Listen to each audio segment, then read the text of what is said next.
Okay, so we're back out here. We haven't been out here for a couple of years. This lighting is still a complete challenge out here, but hey, it is what it is. The reason I came out here is because I'm doing a bunch of these 50 BMGs. I wanted to catch you up on it. I wanted to tell you where we are on the 50s. But more than that, I've had people telling me, number one, you're stupid if you're chambering 50 BMGs.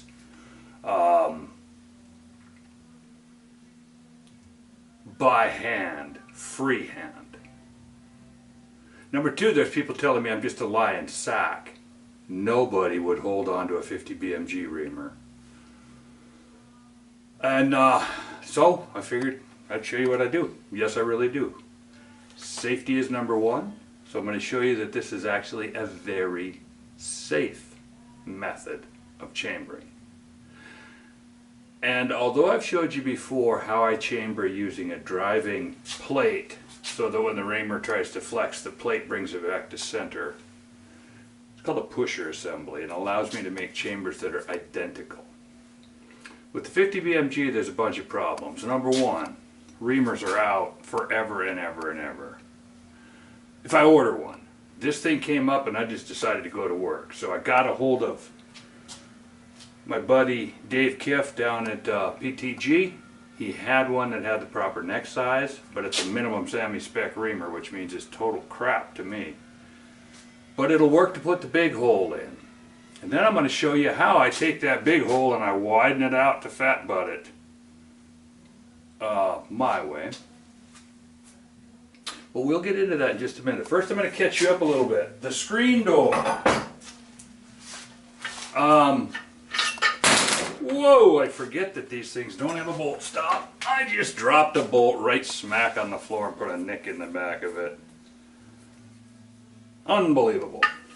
I should learn to just keep the bolts out of these things, but I put it over here for display because I wanted to show you what I did with the brake. This brake was a problem. You just can see the pins in there now. I put pins in. This brake is not threaded on. This barrel has problems because I frankly turned it down so small that when you stick a cartridge up next to it, it looks iffy for diameter.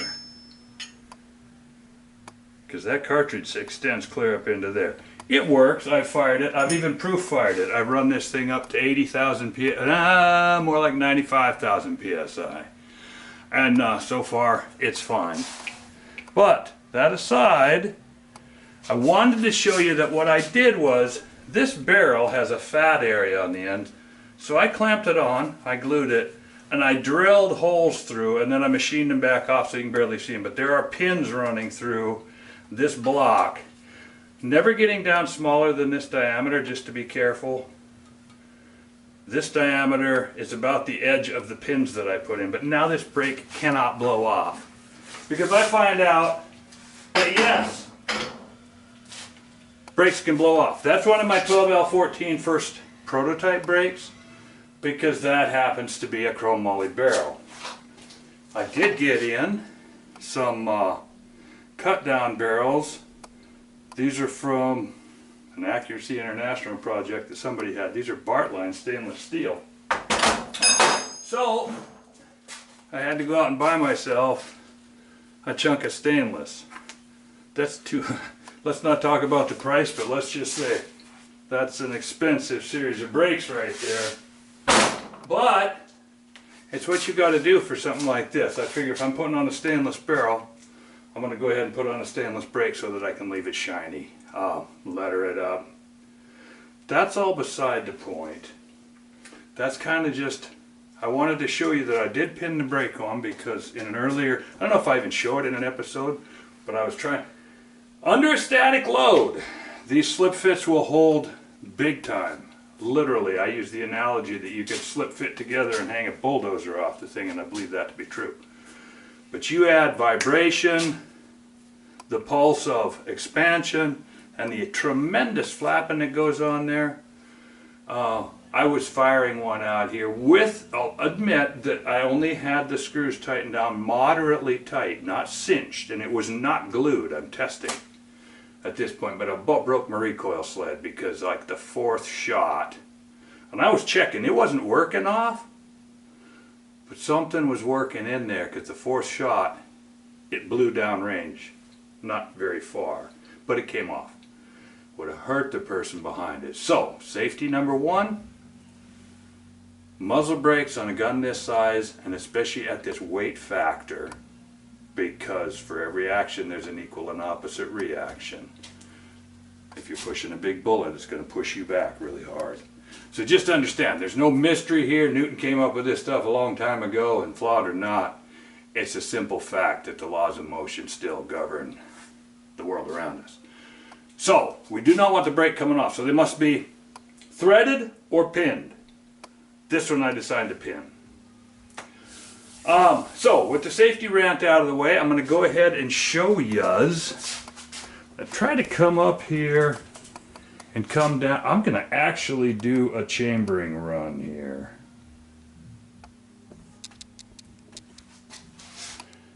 I haven't done this for a while.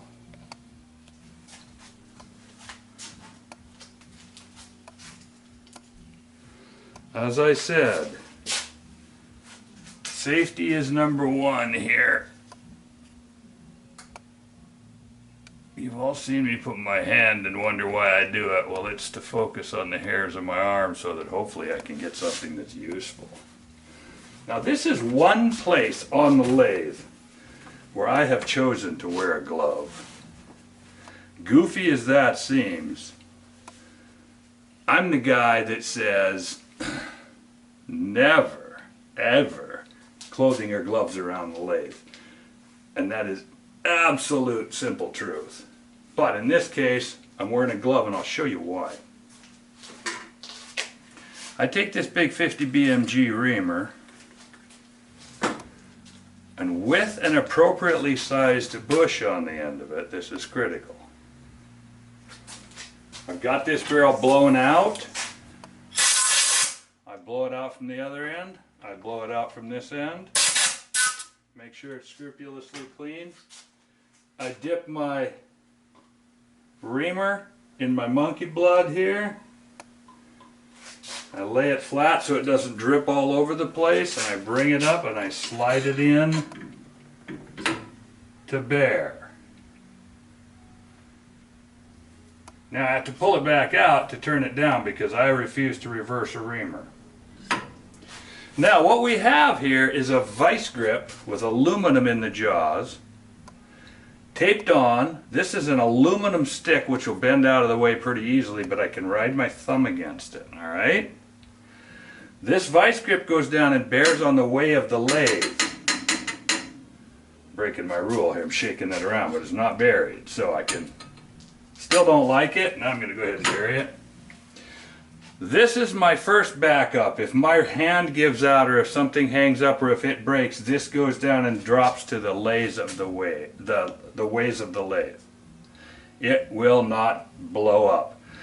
If something happens and it hangs up, this bendy tab here could, I use this tab to run against, but it's soft enough that it won't tear my hand up. I've got the edges protected. Not only that, but this is actually a clutch joint, because I've just got this vice gripped onto here.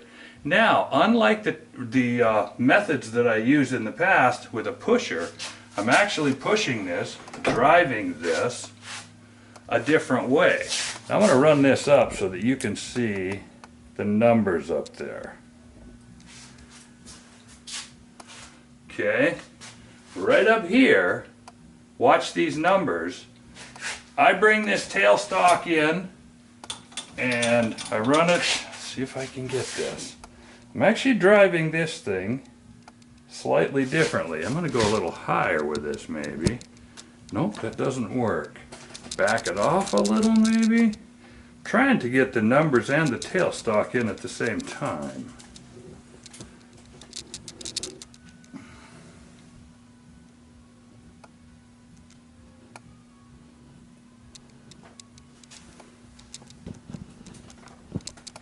Sorry about this, guys. I'm not a very good cameraman, so these are uncut, unedited. Anyway, trust me, there is right here, even though you cannot see it, there's a live center in here. I run this up until that live center, and if you see those numbers up there, I run it up, lock the tailstock, prime up or tighten up the live center into the hole on the back of the reamer. I know that you can't see all this, and that's because of my lack of camera skills, but you're going to have to, those of you who know how to run a lathe are going to know what I'm doing. Those of you that don't, there's really nothing I can do about that anyway. So I have a live center going into, now this has a little necessary slop in it, so it'll chase. I don't like it, but I feel it's probably as in, first of all, my tailstock is well aligned. It's got adjustments on it down here, and it's aligned out to where that doesn't mean anything because under pressure things flex and move and whatever. But this also has a necessary play in it, so I believe it follows. The point is, I've only cut 5 of these little these big chambers, but they're netting out really well in my initial measurements. And then I turn around and do something completely different anyway. I cut the chamber bigger by 18 thousandths. So now comes, this is when I break my rule. I put an old glove on here. I back off the tailstock and I pull this back. Now it's just freewheeling here. At this point, these numbers are zeroed out. Now I turn the lathe on, lock down. Quite simply, I feed into it. And in this particular case, I'm running 100 thousandths pass. Watch those numbers up there. I'm plunging 100 thou by hand.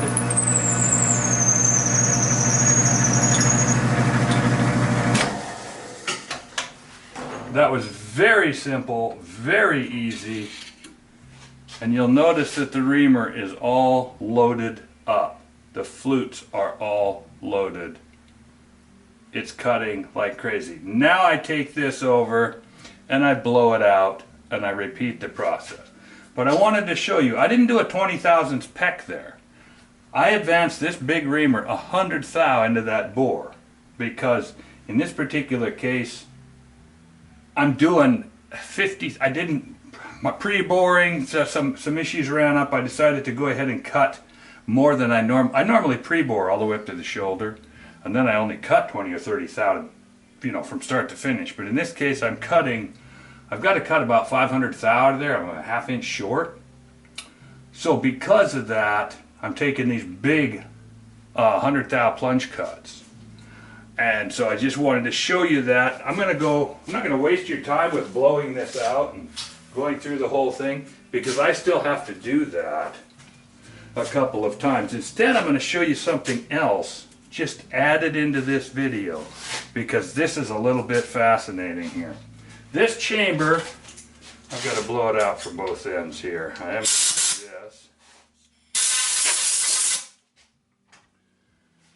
This chamber, when it's all said and done, is going to end up SAMI match grade diameter, and it'll shoot, but it gets tight really bad and really fast, and I don't like that. The die that I've got fits it perfectly. The problem is that this die right off the rack and some brand new brass that's never been fired, the die won't even accept the back end of the cartridge case. Now read between the lines here, people, and understand that now when I go in from this end and I size down, we start hanging up on the thick meat of the back of the case. And this is just a great way to illustrate it with this big old case. When your thing won't even go into your die backwards, this is a ridiculous problem. This is the problem I had with one of the early ones. I've got a gun called the Revenant that I explained this. I think it's in that episode a little bit. How I had the entire reamer, barrels, all the work done based on ordering a die. I told them to find the fattest die on the rack down at Bruno, but it didn't make any difference. Fat die or not fat die, it didn't work out. So, it's warm. I'm going to take off some gear here, just because we finally got summer around here. So, this die is too tight. Now I've got, in the end I'm going to have 7 chambers, all cut with that reamer that I showed you. And this die matches that reamer perfectly, and by most people's standards that would work. The problem is that as the case head seasons in, it starts to hang up and you can't get rid of the click, and it's just a stupid mismatched problem. So I have to recut this die. So I'm going to end up, I've already recut 3 of these chambers. And what I do when I say recut is I actually go in, oh, I had it staged up here. I go in with a boring bar set to a specific angle, and I recut that chamber. I leave the shoulder alone, and I open this up 20 thousandths. So that's a lot of cutting, and it changes these angles. These angles go, they flare out, because I want to leave the die alone up here. So I've already done this. This chamber, in fact, has been, this round has been fired. If those of you with good eyes can see the little bulge back here, this one happens to be one of the ones I'm using for head spacing, because I head space these about 1 thou short, maybe a couple thou, doesn't matter, and then I go into the room and I match them all up, because when this is all said and done, I'm going to have 7 identical barrels, 7 identical chambers. I've got 4 guns going. I ended up with a couple of extra barrels, and they have to interchange. Now, I showed a picture earlier about this area right here. I have a picture of this up on the website, or up on one of the episodes. I took a shot from here so that you can see, but that's not really good enough. So what I do instead, this is just a little trick that if you're setting angles as scrupulous as trying to not only match the angle of an existing chamber, but change it. I'm fattening the back up and running in, and I need that cutter to tail out before it hits the end of the chamber. The last thing I want to do is go in and bugger up my shoulder assembly. So I've got to bore in wide back here and thinner, thinner, thinner, thinner. So what I've done is this, even photograph or not, this little gauge right here is not accurate enough. So I bring this over until, bam, hear that noise? I'm stopping it against the chuck. The chuck is, to all intents and purposes, immovable. So now I've slammed that up. Now, I take this assembly and I back it up till it stops, and I bury it good. I slam it. I've actually cleaned the paint off of here. This thing also comes to a good stop. I took a setting that I used on another chamber.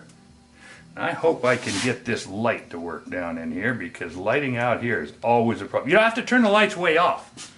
I could start turning light. I'm going to try turn a light on and see what. Oh man, this is. Don't know if this is wise or not, but I could use some top light on this. And I've got so many lights turned off. Let me try this again. Okay, maybe that's better. We're trying to get some good light into this area here. So suffice it to say that I slam this up and I bury it. I bring this back and I bury it. Now I've got a stop and a stop. I set this as best I can by eye from here. This gauge will get me in within a half a degree, let's say. Now, I take a ruler, I stick it against the side here, and again I've got an index right here. I set it to an index, I slide it over, and I bring it to a specific spot here on the lathe. In this particular case, it comes up to the shroud. It bottoms out on the shroud. So all my numbers are zeroed here, and I can get a completely repeatable spot to line up. And as I turn this, I can move, I can get other spots. I can go down and use the bottom, and I can use the edge here. So I've got an inclined angle right here.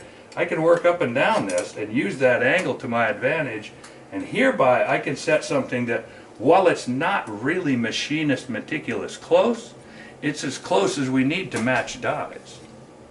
So this is just a way. In one of my other videos I tell you, I'm not going to go on about the line extensions and the way I did this. And I realized, you know what, you're smart people. Some of you might really want to try this someday. So why would I short you on that? So this is how I extend. Now you can come up with your own ways. That's fine. But when you're recutting I'm going to recut a bunch of stuff here.